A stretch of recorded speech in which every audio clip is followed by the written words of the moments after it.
You're scared about becoming sick? Oh, okay. So just keep yourself healthy. So while you're traveling, do yoga or some type of exercise in the morning every day. Do breath work every day.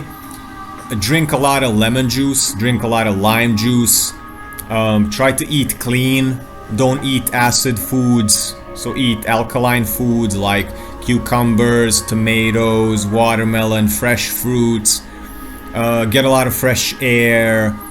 And if you keep yourself healthy, nothing can get in.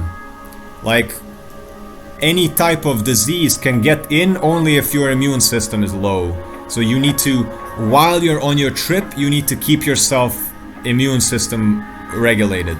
So exercise, good foods, healthy foods, stay away from junk food, stay away from processed foods, stay away from a lot of meat, eggs, dairy, refined sugar, grains, wheat, stuff like that. Eat a lot of fresh fruits, a lot of fresh vegetables, exercise, get a lot of fresh air, get a lot of movement.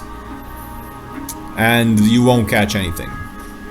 So you need to take care of yourself basically, and in that way you won't even be afraid so much, because you know, if I'm taking care of myself, nothing can get in.